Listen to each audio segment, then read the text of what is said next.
수고하고 무거운 짐진 자들아, 다 내게로 오라. 내가 너희를 쉬게 할 것이다.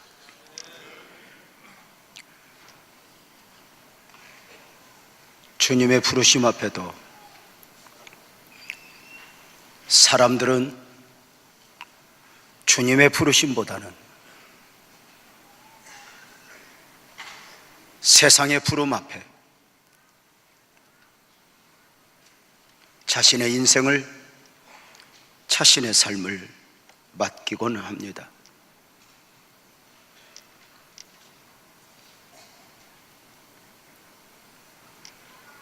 그 사람 유명하대. 왜? 훌륭하잖아. 왜 훌륭한데? 유명하잖아. 무엇인가 많은 것을 이룬 줄 알았는데, 소유한 줄 알았는데 아니었습니다. 방금 우리는 동화와 같은 작은 이야기 한 편을 감상했습니다. 이 이야기에 등장하는 사람들이 가장 소중히 여겼던 것들은 화려한 구슬과 그에 걸맞는 고급 상자였습니다. 싸구려 상자와 싸구려 구슬을 가지고 있으면 그 사람도 싸구려 인생일 것이라고, 화려한 상자와 화려한 구슬을 가져야만 고급 인생이 될 수 있다는 생각입니다. 그래 저들은 할 수 있는 한 더 화려한 구슬, 그리고 더 많은 구슬, 화려한 상자,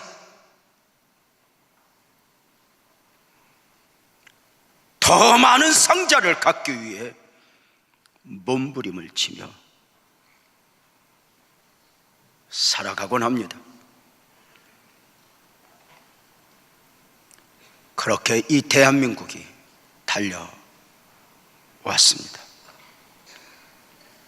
그런데 근본 세월호 침몰 참사 앞에서 이 대한민국의 실제 모습이 드러나 버리고 말았습니다.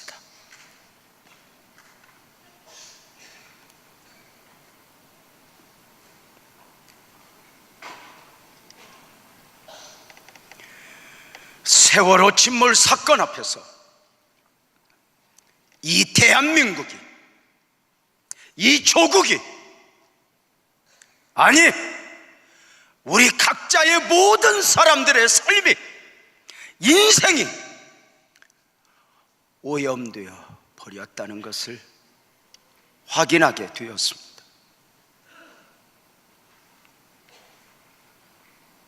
흔히들 속도보다 더 중요한 것은 방향이라 합니다.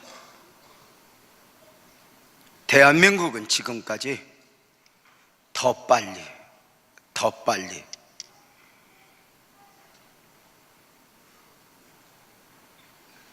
동남아시아보다 더 빨리,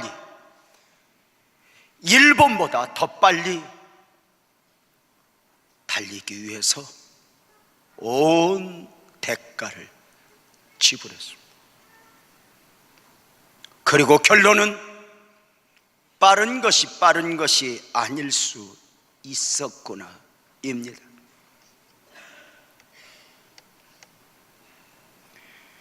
안타깝게도 이 민족의 삶의 목표는 무엇이었습니까?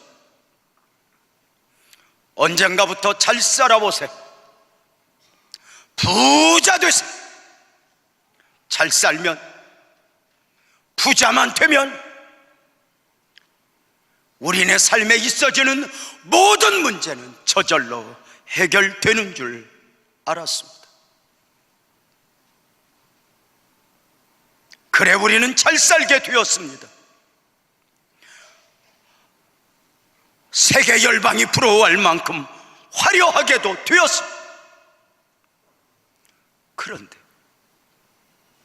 보이지 않는 곳이 무너져 있었습니다. 어릴 적부터 학교를 다니면서 언젠가부터 옳으냐 그르냐보다 이익이냐 손해냐에 삶의 가치를 두기 시작했습니다.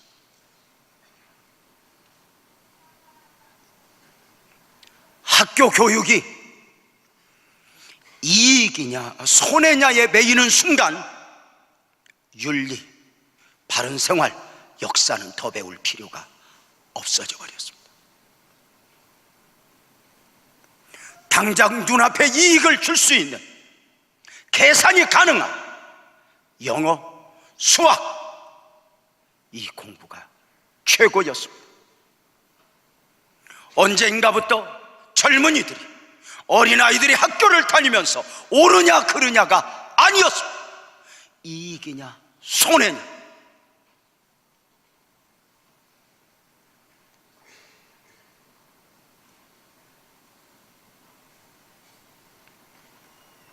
학교를 선택할 때도, 전공을 선택할 때도 옳으냐 그르냐가 아니었습니다. 이익이냐 손해냐. 심지어 직업을 선택하고 배우자를 선택할 때도 이익이냐 손해냐였습니다.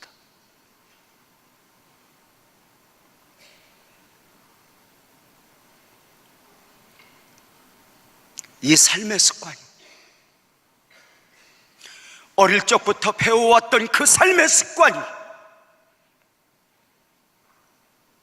우리 사랑하는 아들, 딸들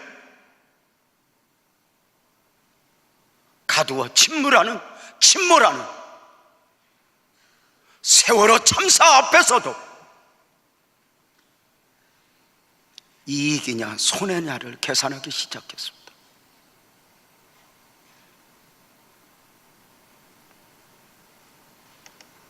그리고 우리 사랑하는 아이들은 물속에 갇혀버렸습니다. 누가 주도권을 가져야 하느냐, 이익이냐 손해냐에 매여 그 침몰해가는 뱃속에서 한 생명도 구하지 못했습니다.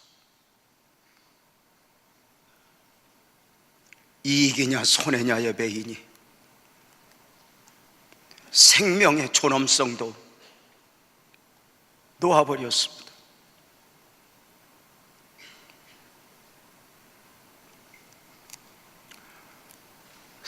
세월호 침몰 참사로 인해 기독교연합회 회장직을 가지고 있는 저는 원하든지 원하지 않든지 많은 사람을 만나야 했습니다.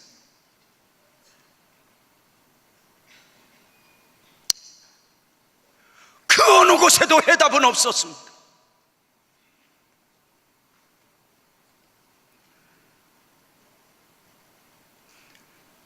다 오염되어 있었습니다. 옳으냐 그르냐가 아니었습니다. 실컷해야 이익이냐 손해냐, 내 집단이, 내 가정이 이익이냐 손해냐 매여 있었습니다.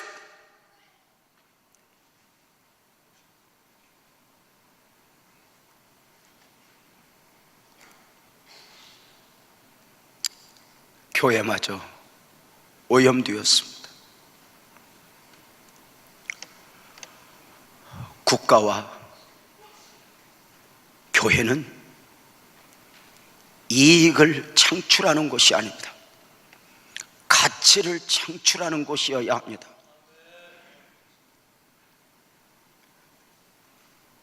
국가보다도 교회야말로 한 차원 높아야 합니다.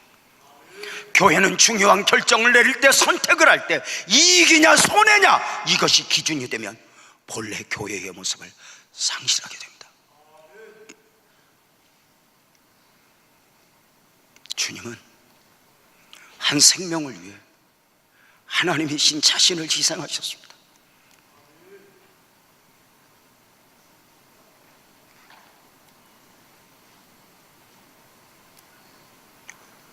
여러분, 지금 여러분을 끌고 가는 것이, 여러분의 삶을 이끌고 가고 있는 것이 무엇입니까?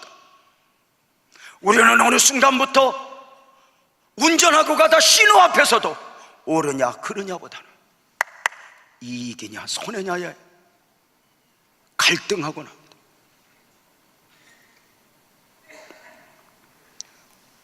그래, 많은 이익 좀 얻으셨습니까?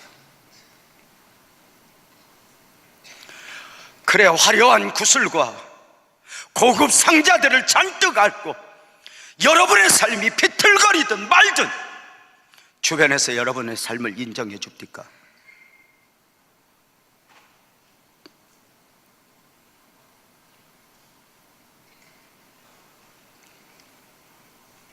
여러분의 삶의 가치는 어디에 있습니까?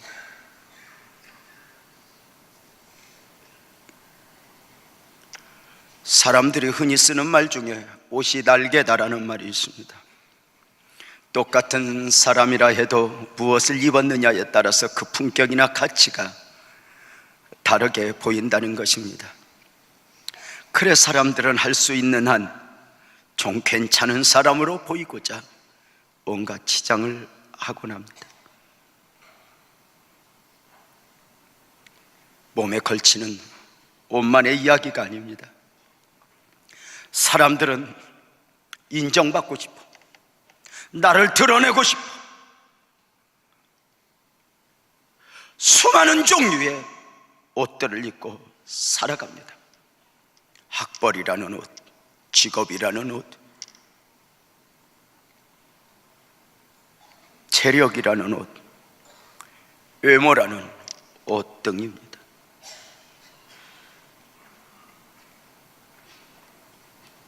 그 옷이 어떤 옷이냐에 따라서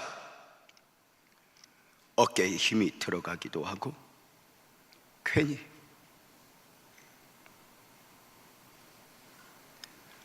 그 옷 앞에서 작아져 버리기도 합니다.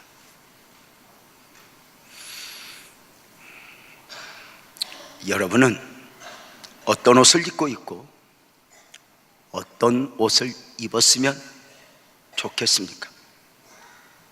그렇게 입고자 했던 옷이 과연 여러분에게 무엇을 줄 수 있겠습니까?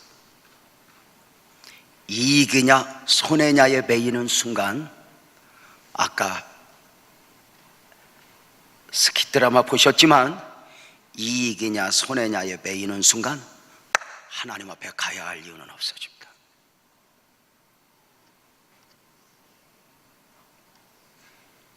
이익이냐 손해냐에 매이는 순간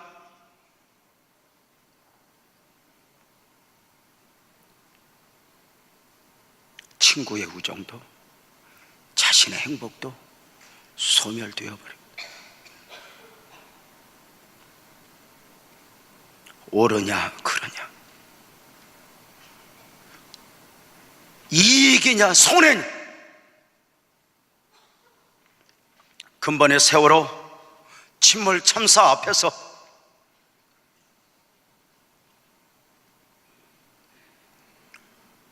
제게 맡겨진 직분과 더불어 눈물로 여러 번의 기도회를 했습니다. 좀 더 많은 사람들이 좀 더 애절하게 기도했으면 좋겠다. 그래, 급기야 한국교회 연합 서울에 부탁을 했습니다. 이 안산 땅이 울고 있습니다. 와서 기도해 주세요. 아시는 바대로 안산제일교회에서 만여 명의 사람들이 모여서 눈물로 기도했습니다.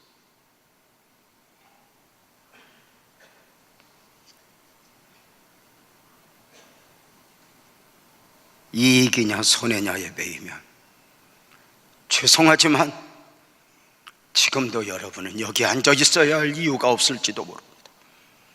왜냐하면 기독교 복음은 사람이 원하는 것을 주고 여러분이 원하는 것을 주는 것이 아니기 때문입니다. 기독교 복음은 주어야 할 것,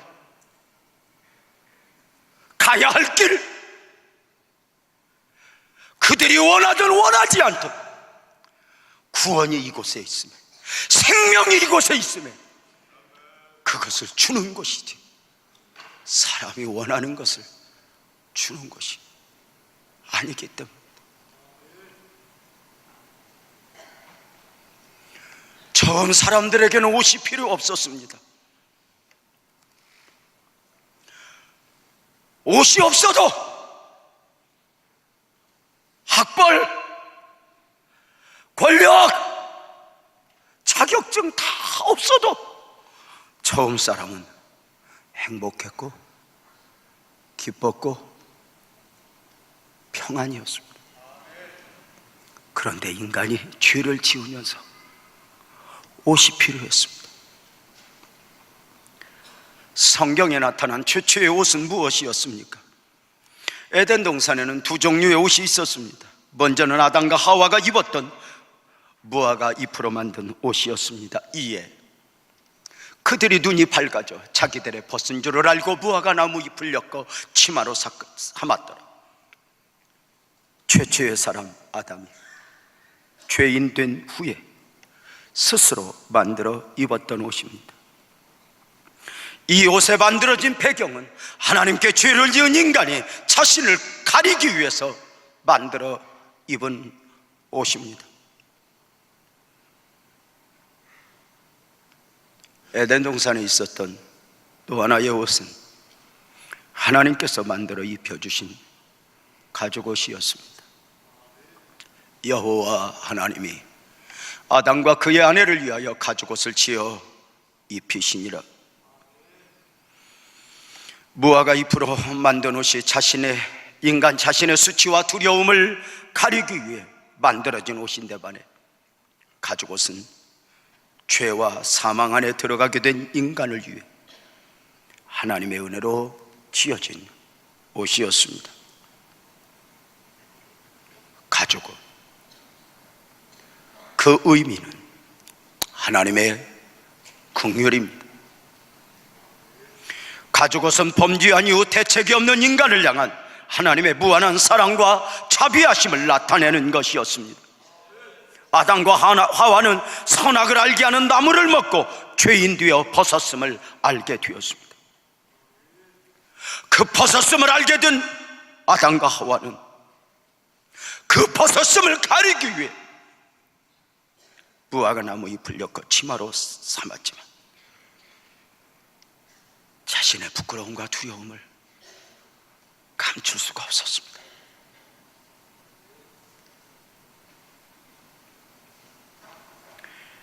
아담과 하와는 너무 부끄러워 숨어버렸고, 숨어있는 아담과 하와를 하나님이 찾아오셨습니다. 아담아, 내가 어디 있느냐?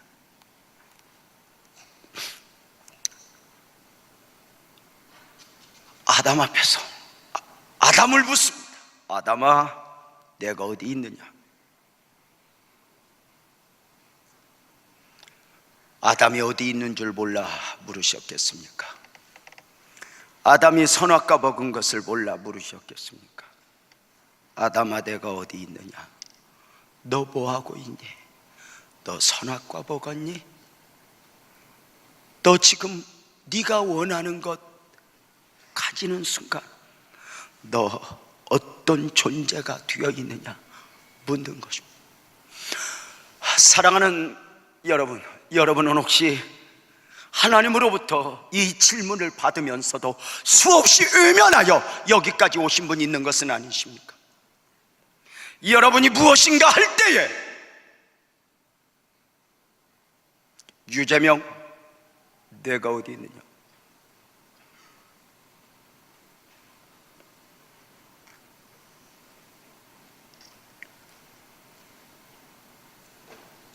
아무개야, 내가 무엇하고 있냐?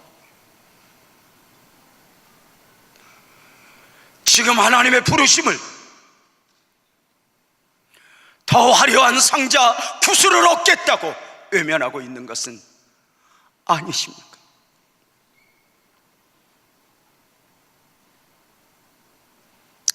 2부 예배 바치고 유난히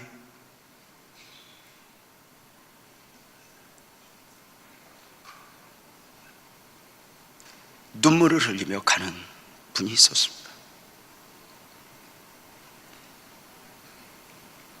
제 손을 잡았습니다. 목사님, 하나님이 저를 20년 부르셨습니다. 그런데 하나님도 그 무엇인가 얻겠다고 달려왔는데 지금 빈털털입니다.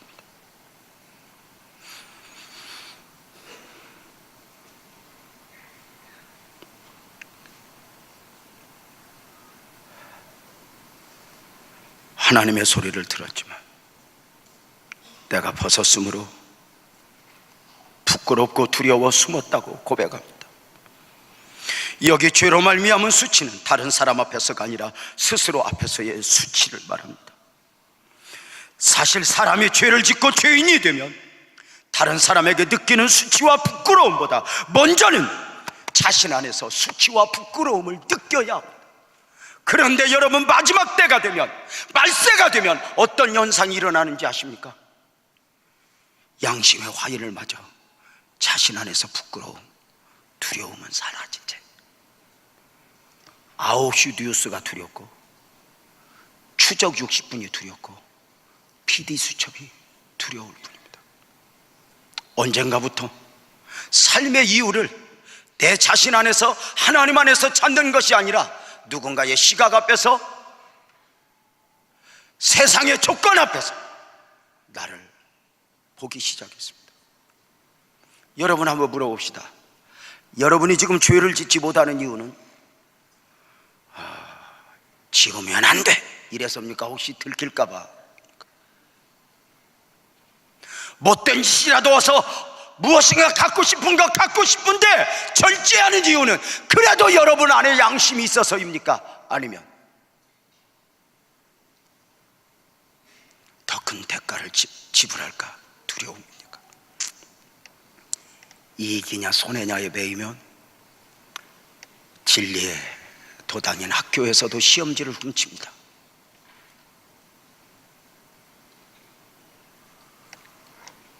무엇이 옳은 것이겠습니까?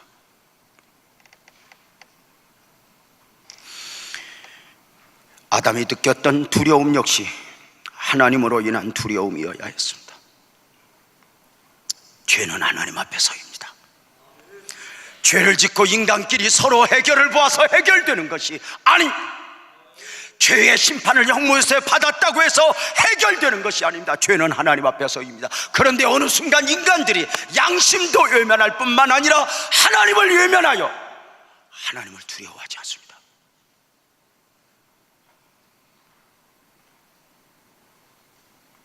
하나님을 놓아버렸습니다. 마지막 때가 되면 사람들이 죄에 굳어지면서 부싯돌처럼 굳어져 죄의 기준을 무너뜨려 버립니다. 죄송합니다. 이익이냐 손해냐에 매이면 여러분은 가정을 지킬 수가 없습니다. 자식 앞에서도 이익이냐 손해냐입니까? 아닙니다. 근본 세월호 참사 앞에서 많은 사람들을 만났다고 말씀드렸습니다. 이제 나오는 말들이 무엇인지 아십니까? 이제 그만하자. 그 정도 울었으면 됐다.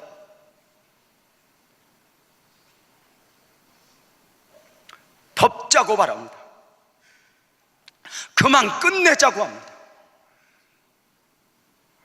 지금 아무것도 해결된 것이 없는데 제가 이야기했습니다. 조금만 지나면 안산만 남을 거라고, 희생자들만 남을 거라고.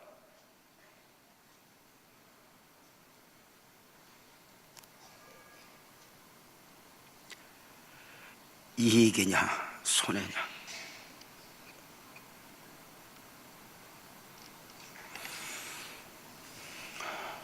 과연 이익이 이익이겠습니까? 손해가 손해겠습니까? 하나님은 아담과 하와에게 가죽옷을 지어 입히십니다. 죄인된 아담과 하와의 두려움과 부끄러움을 가려주셨습니다. 이것은 하나님 앞에 오는 모든 사람에게 동일하게 있어지는 영적 축복입니다. 이사야서 1장 18절은 이렇게 이야기합니다. 여호와께서 말씀하시되 오라 우리가 서로 변론하자. 너희 죄가 주홍 같을지라도 눈과 같이 이어질 것이요 진홍같이 붉을지라도 양털같이 이게 되리라. 예수님은 남편을 5이나 바꾸었던 사마리아 여인의 부끄러움도 가려주셨습니다. 예수님은 간호마다 현장에서 잡힌 여인의 부끄러움도 가려주셨습니다. 예수님은 모든 사람에게 매국노 소리를 들으며 부자가 되어 지쳐버린 삭개오의 아픔도 가려주셨습니다. 여러분에게 하나님의 긍휼이 필요하지 않습니까? 혹시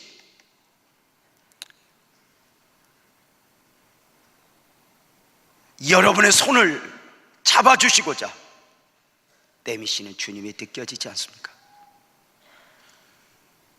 수고하고 무거운 짐진 자들아 이제 그만 와라. 내가 너희를 쉬게 하리라. 그렇다면 하나님이 언제 저들에게 가죽옷에 은혜를 베푸셨습니까? 2가지입니다. 먼저는 자신이 만든 옷이 아무것도 아님을 느끼게 하신 후에 가죽옷을 지어 입히셨습니다. 아담과 하와는 죄짓고 너무 부끄럽고 두려워 무화과 잎을 가지고 치마를 해 입었습니다. 이제 됐다, 이제 됐다, 이제 됐다.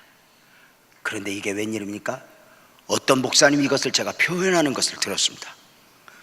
아담과 하와가 죄를 짓고 무화과 잎으로 치마를 탁 만들어 입고 좋다 좋다 하고 너무 좋아하는데 해가 중천에 뜨면서 갑자기 잎이 말려 올리기 시작합니다. 아담과 하와가 이걸 가리기 위해서 다리미질을 했답니다. 그러나 또 말려오고 또 말려오고. 이게 인생 아닐까? 더 가져서 이사에서 잠깐은 가능하지만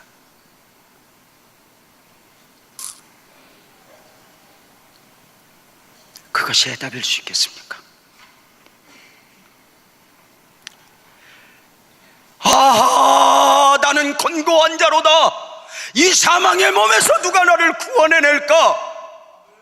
주님의 필요를 느껴보셨습니까? 여러분, 돈이 필요하다 느끼든 배우자가 필요하다 느끼든 혹시 내 삶에 주님이 필요한데, 내 삶에 종교가 아니라 하나님이 필요한데 느껴보셨습니까? 그렇다면 여러분은 주님의 음성을 들은 것입니다. 그런데도 사람들은 외면하지만 내가 만든 옷, 그거 별것 없는 거 다 합니다. 내가 만든 출세, 내가 만든 부요, 내가 만든 영광 다 부질없어집니다.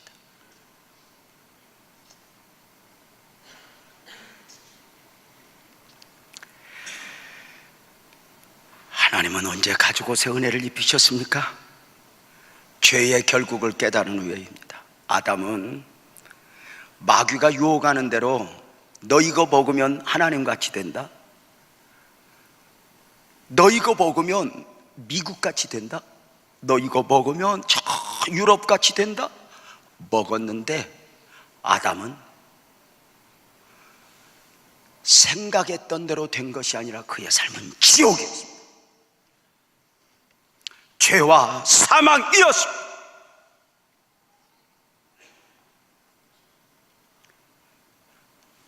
완전히 박살나버렸습니다. 그에게 주님 찾아오시어 손을 내어 밀고 가죽옷을 입혀 주시었으니 이 가죽옷의 희생은 예수 그리스도의 십자가의 죽으심과 보혈의 은혜를 말하고 있습니다. 그 십자가에 죽으신 주님이, 길이요 진리요 생명이신 주님이 오늘 여러분에게 이렇게 말씀하십니다. 수고하고 지쳐 있느냐? 그만 이제 내게로 와라.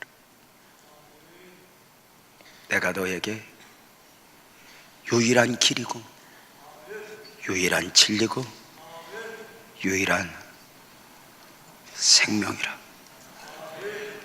아직도 여러분의 삶이 화려한 상자 위에 하나 더 올려놓는 것, 화려한 구슬 위에 주렁주렁 또 하나 다는 것이 삶의 목적이라면 여러분은 곧 지칠 것입니다. 왜?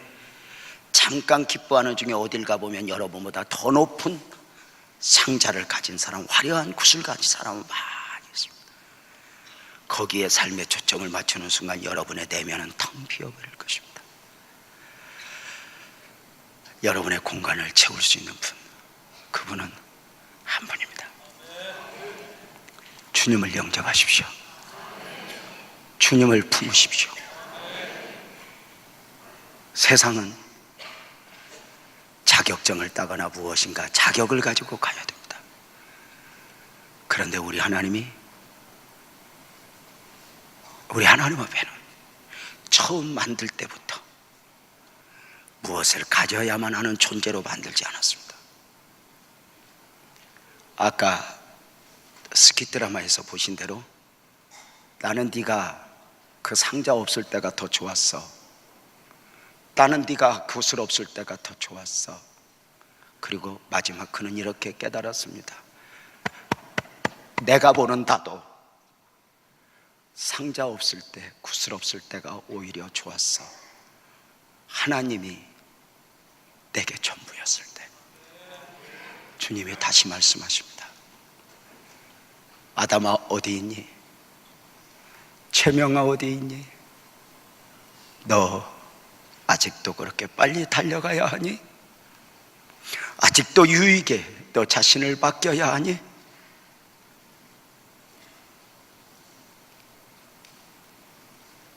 기도하겠습니다. 하나님 아버지, 하나님 아버지,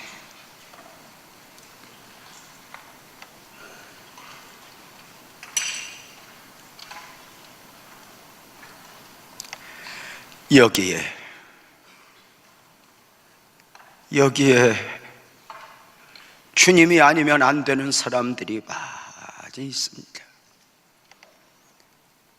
지쳐버린, 누군가를 이겨야 하고 누군가를 죽여야 나 자신이 존재하는 것처럼 살아온 우리의 모습을 또 한번 돌아보게 하시고 주님 주신 은혜 간직하게 하여 주옵소서.